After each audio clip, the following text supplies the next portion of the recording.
Muy buenos días, estamos aquí para explicar la aplicación de una VPN en Windows, de la materia aplicación de redes. ¿Quiénes somos? Somos Mauricio Angulo Leaños y Fabricio Fernández Jauregui. Pero empecemos. ¿Qué es una VPN? La VPN o red virtual privada es una tecnología que permite la extensión de una red local sobre un canal público, como Internet, para la comunicación privada con oficinas remotas, permitiendo la conexión de usuarios externos desde su casa u otros lugares geográficos a los aplicativos o al mismo servidor de la empresa, para verificar o manipular información interna, garantizando la autenticación, integración y confidencialidad de toda la información. Simplificando, en otras palabras, tecnología que permite la extensión segura de una red local sobre una red pública. Aplicación de una VPN.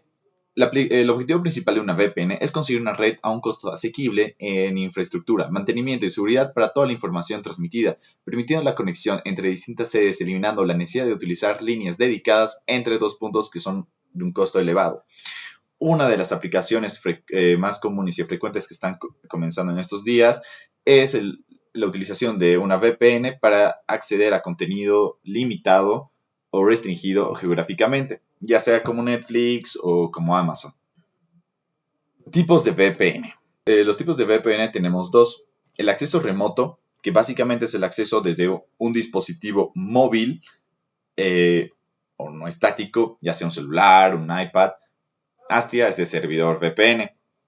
Y el punto a punto. El punto a punto es en base a dos sistemas estáticos que se comunican mediante Internet. Unas características que se puede resaltar del acceso remoto es que una vez que se realiza la conexión y la autentificación del dispositivo, tiene un acceso muy similar al que tiene en una red local de la empresa. Muchas empresas han reemplazado con esta tecnología su infraestructura dial-up. Características de una VPN. Como principal característica tenemos la seguridad debido a la encriptación que se realiza en los protocolos de tunelización, que posteriormente vamos a comentarlo, como también el empaquetado de los paquetes, ya que es un paquete que posteriormente es empaquetado en otro. Aunque una VPN puede modificar tu dirección IP, ocultarte de terceros y cifrar tus datos, no es imposible que te hackeen. No obstante, el cifrado de una VPN hace que sea casi imposible y es infinitamente más seguro que no tener una VPN.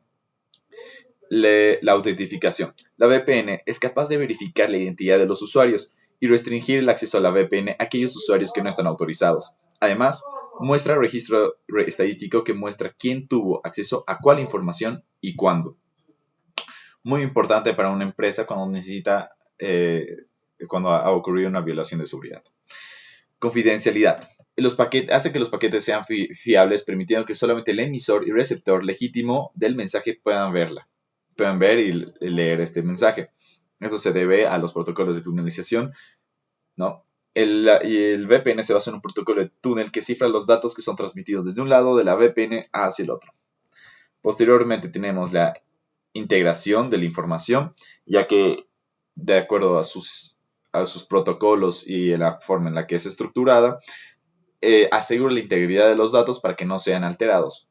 Y como una característica, pero que no es propia de VPN, pero nosotros creemos que aplicada a un problema como el acceso de información o intercambio de información de empresas distribuidas, es necesario que pongamos la escalabilidad, ya que es una característica a la solución de ese problema. ¿Cómo funciona? Bueno, todo comienza con el empaquetado de la solicitud que se quiere realizar de parte del usuario, en el que se encapsula su solicitud principal en una solicitud que va dirigida hacia el servidor. Posteriormente es encriptada en el túnel, es encriptada o cifrada y es enviada mediante un túnel virtual, por así decirlo, que se mueve a través del proveedor de Internet, ISP. Posteriormente llega al servidor que desempaqueta, descifra el mensaje y este realiza la solicitud ya sea en el mismo servidor o sale a la Internet esperando una respuesta. Posteriormente recibe la respuesta, la empaqueta, la cifra y la reenvía al usuario. Protocolos de encriptamiento o tunelización. Protocolos de encriptamiento o protocolos de tunelización. Tenemos el IPsec. Es un conjunto de protocolos cuya función es asegurar la comunicación sobre el protocolo de Internet, IP, autenticando o cifrando cada paquete IP en un flujo de datos. IP también incluye protocolos para el establecimiento de la clave de cifrado.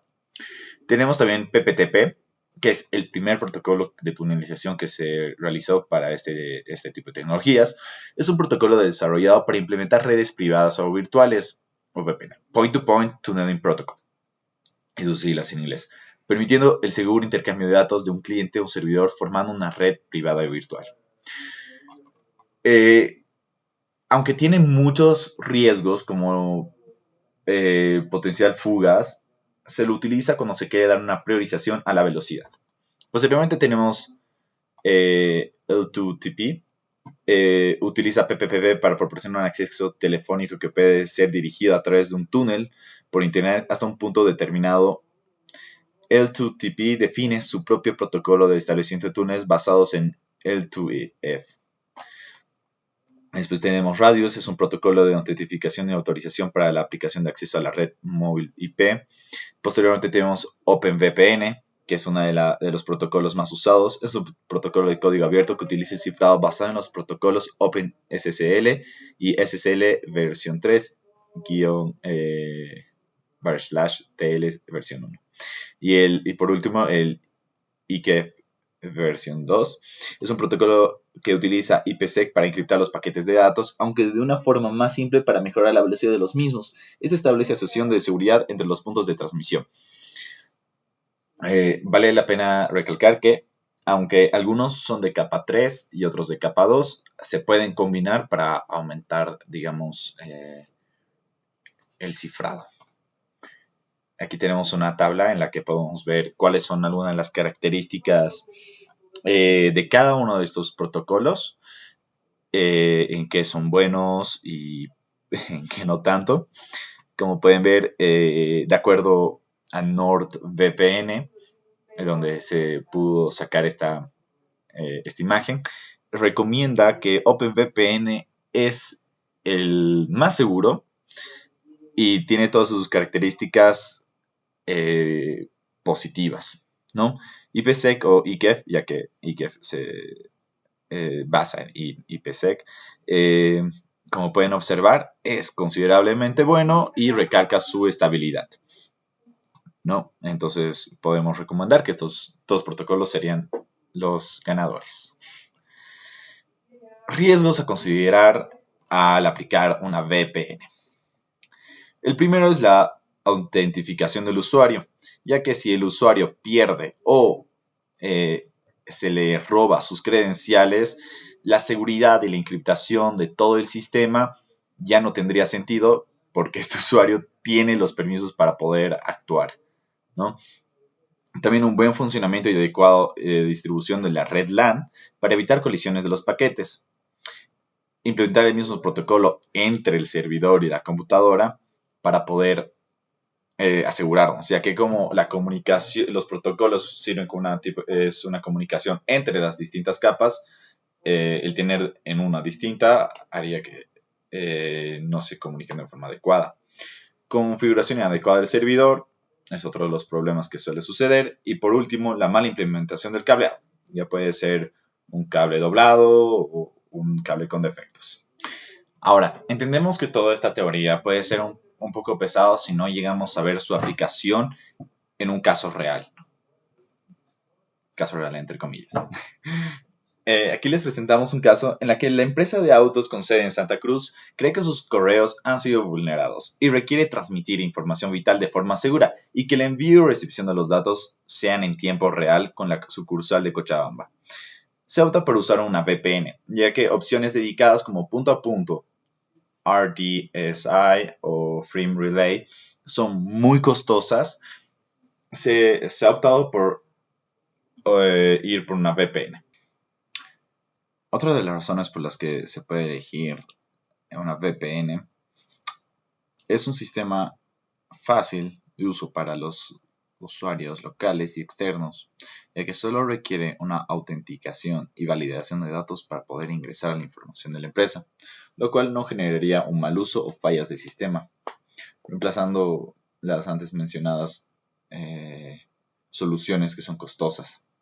Ahora, este sería el problema propuesto, en el que tenemos Cochabamba con su servidor y sus hosts, Internet o el proveedor de Internet, y después tendríamos Santa Cruz, lo que nosotros vamos a requerir, ya que la sede de Santa Cruz quiere obtener los datos de Cochabamba, va a realizar una solicitud de forma al servidor VPN puesto en Cochabamba. Se va a llevar hasta switch, router, a la red. Llega al servidor de Cochabamba y desde aquí va a realizar la solicitud hacia el host o donde esté almacenada la información y regresar al VPN y a partir de ahí volver con la solicitud, ¿no? Para esto vamos a mostrar los pasos a realizar respecto al modelo OSI, en el que en el primer nivel de aplicación sería lo que el usuario llegaría a ver como tal, es la parte visual del usuario. En la presentación es el encargado de mantener la integridad y valor de los datos independientes. En sesión, una parte importante sería en la capacitación. Es un espacio en tiempo que se asigna al acceder al sistema por medio de un login, muy importante para poder autentificar en esto, el cual obtenemos acceso a los recursos del mismo servidor conocido como circuitos virtuales. Después está en la capa de transporte, en la que la mayoría de los protocolos utiliza el protocolo TCP, pero hay algunos como L2TP que utiliza UDP. Y dirían, ¿por qué utiliza UDP si se puede dropear paquetes? Pues en el momento, la única forma en que sí se pueden dropear los paquetes es o porque hay un mal cableado o porque se está atacando la red, se está interviniendo. Entonces, al momento que se dropean paquetes, se cierra la conexión y tienen que volver a negociarse todo. Después tenemos el nivel de red, donde está el IP, en el que hay muchos que aquí realizan los protocolos de tunelización, como también posteriormente enlace de datos. Aquí también se puede realizar otro protocolo de tunelización. En la capa de enlace de datos es aquella que transmite información como en grupos de bits, o sea que se transforman los bits en un frame de paquetes. Y sí, también se puede realizar se puede aplicar dos protocolos de tunelización.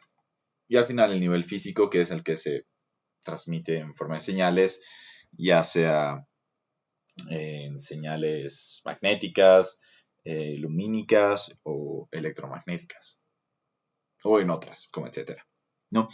La ruta que se va a realizar, como hemos explicado, es que al pasar todos estos procesos de la computadora de Santa Cruz, se va a ir al router local y después va a un router get border, el último, y después posteriormente el internet hasta llegar al servidor, y a partir de ahí ya sería realizar la solicitud correspondiente de parte de la computadora de Santa Cruz dentro de la red, ya sea hacia el internet o dentro de la red local. Muchas gracias, espero que se haya podido entender todo. Actualmente vamos a pasar hacia la parte aplicativa, configurando el VPN, el cliente, el router y eso. Pasando a la parte de aplicación, lo primero que debemos hacer es asignar la IP estática a nuestra computadora. Entonces, lo primero que tenemos que hacer es conocer nuestra dirección IP. Una de las maneras es apretando la tecla Windows más R. En la ventana de ejecutar apretamos cmd y clic en aceptar.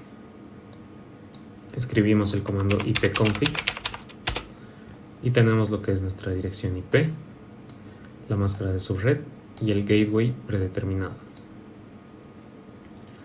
Entonces, para hacer la asignación de la IP estática, nos vamos al buscador y presionamos panel de control. Vamos a redes e internet, centro de redes y recursos compartidos y cambiar configuración del adaptador. Aquí vamos a Ethernet, que es nuestra red, clic derecho, propiedades y buscamos el protocolo de internet versión 4 o IPv4. Doble clic y debemos escribir los números que anteriormente hemos anotado. Yo ya tenía la configuración estática en mi computadora.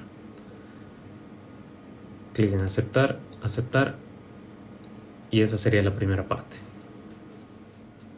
Para la segunda parte nos quedamos en la ventana en la que habíamos asignado la IP estática. Entonces presionamos la tecla Alt, venimos a Archivo, Nueva conexión entrante, desmarcamos en caso de tener a alguien marcado, algún usuario, y clic en Agregar a alguien. El nombre de usuario puede ser el que ustedes deseen. Yo voy a poner Mauri Angulo. Mi nombre Mauricio Angulo. En contraseña, una contraseña lo más segura posible.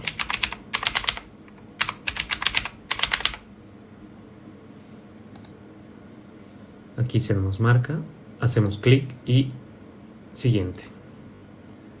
Marcamos esto en caso de no tenerlo marcado. Permitir acceso y ahí se está creando. En nombre del equipo me dice Mauricio. Deben anotar esta información que para el tercer paso en algunos casos puede ser muy importante.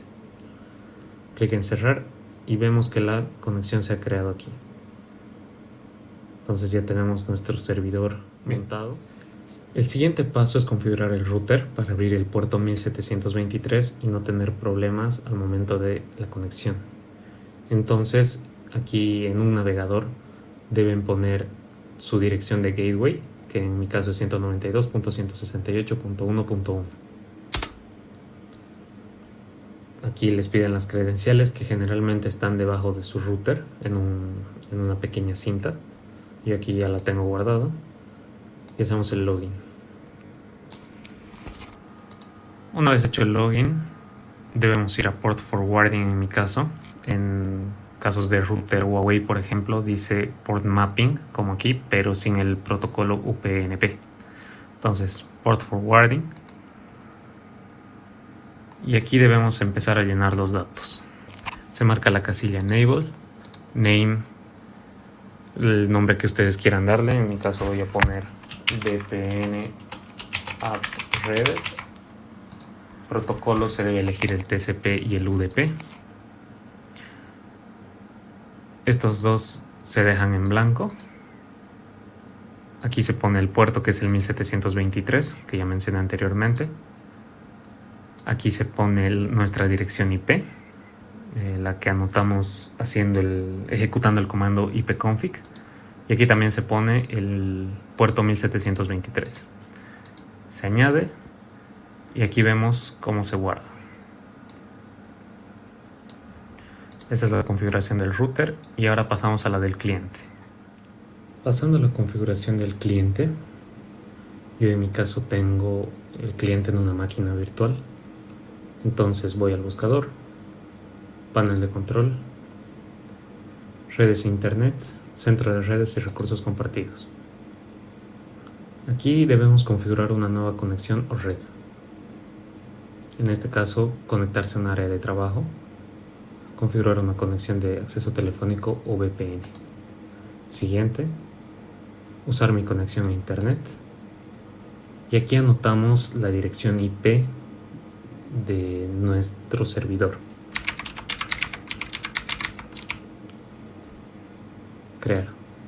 Entonces vamos a cambiar configuración del adaptador y aquí vemos que se ha creado la conexión VPN. Hacemos doble clic y aquí está la conexión VPN. Le damos en conectar y nos va a pedir los credenciales. Nombre de usuario, el que yo puse era Mauri Angulo, y mi contraseña. Aceptar. Está comprobando la información de inicio, entonces se está conectando. Lo voy a hacer un poco más pequeño, voy a abrir el panel de control de mi servidor para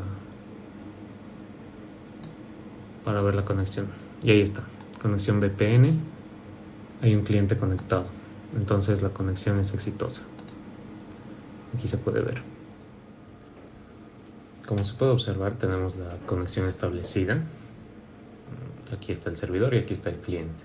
Entonces vamos a compartir una carpeta. Yo voy a compartir mi carpeta de aplicaciones con redes. Entonces clic derecho, propiedades, compartir, compartir. Y aquí se va a agregar al usuario que utilizamos. Entonces Mauricio Angulo, la A con minúscula, que es la que le puse al servidor, agregar. Entonces aquí le podemos dar los permisos, ya sea de lectura o lectura y escritura. Compartir. Y ya está compartido el archivo. Como podemos ver, lo que hay que hacer para ver si ya se compartió correctamente es barra invertida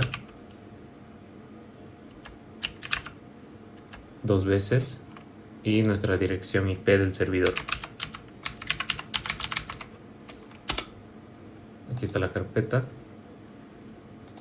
Venimos y hacemos lo mismo en el cliente.